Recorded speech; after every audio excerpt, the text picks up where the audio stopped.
আপনি যদি রাতে ঘুমানোর আগে এই ছোট্ট 3টি সূরা পড়ে ঘুমাতে পারেন, আপনার কপাল খুলে যাবে, সমস্ত অভাব অনটন দারিদ্রতা দূর হয়ে যাবে, সংসারে আয় উন্নতি হবে। আপনি যদি এই 3টি আমল করে ঘুমাতে পারেন, কোনো ধরনের বিপদ বালা মুসিবত দুর্ঘটনা আপনাকে স্পর্শ করতে পারবে না। আল্লাহ চাহে তো আল্লাহ রাব্বুল আলামিন আপনাকে সার্বক্ষণিক ফেরেশতাদের মাধ্যমে রক্ষা করবে, নিরাপত্তা দিবে। আপনি যদি এই 3টি আমল করতে পারেন, আপনি রাস্তাঘাটে চলাফেরা করবেন, কোনো ধরনের অ্যাক্সিডেন্টের শিকার আপনাকে হতে হবে না। আল্লাহ রাব্বুল আলামিন যে কোনো ধরনের অ্যাক্সিডেন্ট বলেন, দুর্ঘটনা বলেন, সার্বক্ষণিক আপনাকে নিরাপত্তা দিবে, আপনাকে হেফাজত করবে। এরপরে আপনি যদি মার্কেটে ব্যবসা বাণিজ্য করেন, কোনো সমস্যা নেই। এই 3টি আমল যদি আপনি রাত্রেবেলায় করে ঘুমাতে পারেন, আল্লাহ রাব্বুল আলামিন আপনার দোকানপাটে আগুন লাগবে না।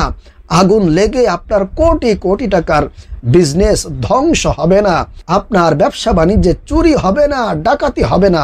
আল্লাহ রাব্বুল আলামিন আপনাকে যাবতীয় সমস্যা থেকে হেফাজত করবে। এজন্য প্রিয় ভাইরা, মা বোনেরা, আমি আপনাদেরকে অনুরোধ করে বলবো, অবশ্যই আপনারা রাত্রেবেলায় যখন ঘুমাতে যাবেন, বিছানার মধ্যে বসে বসে ছোট্ট ছোট্ট এই 3টি সূরা পড়ে তারপরে ঘুমাবেন। ইনশাআল্লাহ আপনি যে কোনো ধরনের সমস্যা থেকে, আপনার বিপদবালা মুসিবত থেকে আপনি রক্ষা পাবেন, নিরাপদে থাকতে পারবেন।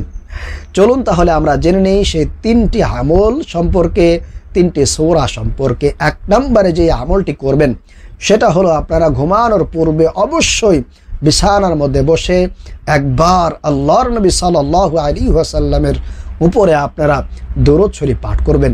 যে কোনো দুরূদ পড়তে পারেন, কোনো অসুবিধা নেই। আপনি দুরূদ ইব্রাহিম পড়তে পারেন, অথবা সব থেকে ছোট্ট দুরূদ সাল্লাল্লাহু আলাইহি ওয়াসাল্লাম, সাল্লাল্লাহু আলাইহি ওয়াসাল্লাম।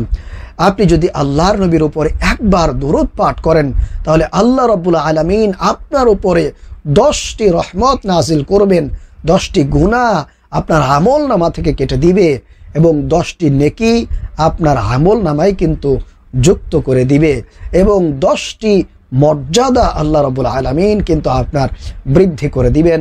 সুবহানাল্লাহ, আল্লাহু আকবার। এছাড়া আরও অনেক অনেক ফজিলত রয়েছে এই দুরূদ শরীফ পাঠ করার উপরে। এজন্য অবশ্যই চেষ্টা করবেন ঘুমানোর পূর্বে 1 নম্বরে আপনারা আল্লাহর নবীর উপরে কমপক্ষে একবার হলেও দুরূদ শরীফ পাঠ করবেন। এরপরে 2 নম্বরে যে আমলটি করবেন সেটা হলো, ঘুমানোর পূর্বে আপনারা সূরাতুল ইখলাস 3 বার পাঠ করে ঘুমানোর জন্য। নবীজি সাল্লাল্লাহু আলাইহি ওয়াসাল্লাম বলছেন, যেই ব্যক্তি ঘুমানোর পূর্বে 3 বার সূরাতুল ইখলাস পাঠ করে ঘুমাবে, আল্লাহ রাব্বুল আলামিন তার আমল নামায় 1 খতম কোরআন পাঠের সওয়াবকে লিপিবদ্ধ করে দিবে। সুবহানাল্লাহ। নবীজি সাল্লাল্লাহু আলাইহি ওয়াসাল্লাম সাহাবায়ে কেরামদেরকে উদ্দেশ্য করে বললেন, ও আমার সাহাবীরা, তোমরা কি চাও না ঘুমানোর পূর্বে 1 খতম কোরআন পড়ে তারপরে ঘুমাবে? নবী করিম সাল্লাল্লাহু আলাইহি ওয়াসাল্লামের কথা শুনে সাহাবায়ে কেরাম ওনারা আশ্চর্য হয়ে গেলেন, অবাক হয়ে বললেন, ইয়া রাসূলুল্লাহ, ইয়া হাবিবাল্লাহ, আমরা যদি রাত্রে বেলায় 1 খতম কোরআন পাঠ করে ঘুমাতে যাই, তাহলে তো পুরো রাতই শেষ হয়ে যাবে, আমরা কখন ঘুমাতে যাব? তখন নবীজি সাল্লাল্লাহু আলাইহি ওয়াসাল্লাম বললেন, সাহাবায়ে কেরাম, তোমরা কি জানো না কোরআনুল কারীমের মধ্যে একটি ছোট্ট সূরা আছে, সূরাটির নাম হলো সূরাতুল ইখলাস। এই সূরাটি যদি তোমরা 3 বার পাঠ করে ঘুমাও, আল্লাহ রাব্বুল আলামিন তোমাদের আমল নামায় 1 খতম কোরআন পাঠের সওয়াব দান করবেন। সুবহানাল্লাহ। তাহলে অবশ্যই আপনারা 2 নম্বরে সূরাতুল ইখলাস কমপক্ষে 3 বার পাঠ করে ঘুমানোর চেষ্টা করবেন। আর যদি আপনারা একটু কষ্ট করে সামান্য কিছু সময় নিয়ে যদি সূরাতুল ইখলাসটা 10 বার পাঠ করতে পারেন, নবীজি সাল্লাল্লাহু আলাইহি ওয়াসাল্লাম হাদিসের মধ্যে বলছেন, মান ক্বারাআ সূরাতুল ইখলাস 10 মাররাত বানাল্লাহু লাহু বাইতান ফিল জান্নাহ। যেই ব্যক্তি সূরাতুল ইখলাস 10 বার পাঠ করলো, আল্লাহ রাব্বুল আলামিন তার জন্য জান্নাতের মধ্যে একটি ঘর নির্মাণ করে দিল। সুবহানাল্লাহ, আল্লাহু আকবার। এজন্য অবশ্যই আপনারা সূরাতুল ইখলাস পাঠ করে ঘুমাতে চেষ্টা করবেন। তারপরে 3 নম্বর এবং সর্বশেষ যে আমলটি করবেন সেটা হলো, ঘুমানোর পূর্বে বিছানার মধ্যে বসে কমপক্ষে একবার আয়াতুল কুরসি পাঠ করে ঘুমাবেন। তাহলে আপনার ধন সম্পদ, টাকা পয়সা, ব্যবসা বাণিজ্যে কেউ চুরি করতে পারবে না, ডাকাতি করতে পারবে না, কেউ আপনাকে বিপদে ফেলতে পারবে না ইনশাআল্লাহ। আল্লাহ রাব্বুল আলামিন নিজে থেকে সেগুলো দায়িত্ব গ্রহণ করবেন। সুবহানাল্লাহ। এজন্য অবশ্যই আয়াতুল কুরসি পাঠ করে ঘুমাতে যাবেন।